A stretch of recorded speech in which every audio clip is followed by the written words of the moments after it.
एक दूर पहाड़ी इलाके में एक छोटा सा गांव था। नाम था धूमखेत। यहाँ न इंटरनेट चलता था, न मोबाइल का सही सिग्नल आता था। लेकिन सबसे डरावनी बात यह थी, गांव के बाहर एक पुराना रेलवे स्टेशन था जिसे लोग कहते थे कालघड़ी स्टेशन। गांव के बुजुर्ग कहते थे जो भी वहां रात में गया वो वापस कभी नहीं आया। एक दिन एक युवा पत्रकार आरव इस रहस्य को सुलझाने गांव आया। उसने सोचा ये सब बस अफवाहें हैं, मैं सच सामने लाऊंगा। रात को वह गांव के एक छोटे से लॉज में रुका। लॉज के मालिक ने उसे चेतावनी दी, रात 11:30 के बाद बाहर मत निकलना, खासकर स्टेशन की तरफ तो बिल्कुल मत जाना। आरव मुस्कुराया और बोला, भूत प्रेत सिर्फ कहानियों में होते हैं।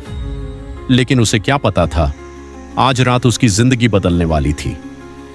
रात 11 बजे आरव अपनी रिकॉर्डिंग डिवाइस लेकर स्टेशन की तरफ निकल पड़ा। रास्ता पूरी तरह अंधेरा था। हवा में अजीब सी आवाजें थीं, जैसे कोई दूर से ट्रेन की सीटी बजा रहा हो। धीरे धीरे वह स्टेशन पहुंचा।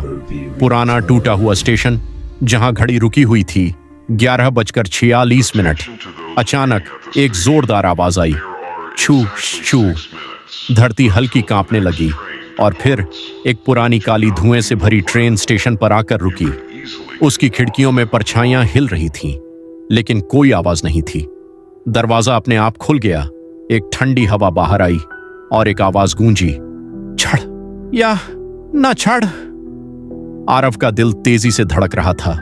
फिर भी वह ट्रेन के अंदर चला गया। अंदर का नजारा देखकर वह जम गया। हर सीट पर धुंधली परछाइयां बैठी थीं, जिनके चेहरे नहीं थे। एक बच्चे जैसी आवाज आई, एक नया यात्री आ गया। दरवाजा बंद हो गया और ट्रेन चल पड़ी। अचानक एक स्क्रीन जल उठी, जिसमें पुरानी घटनाएं दिखने लगीं। 30 साल पहले इसी स्टेशन से एक पूरी ट्रेन गायब हो गई थी। कोई दुर्घटना नहीं, बल्कि एक टाइम लूप बन गया था और हर रात वही ट्रेन वापस आती थी, नए यात्रियों को लेने।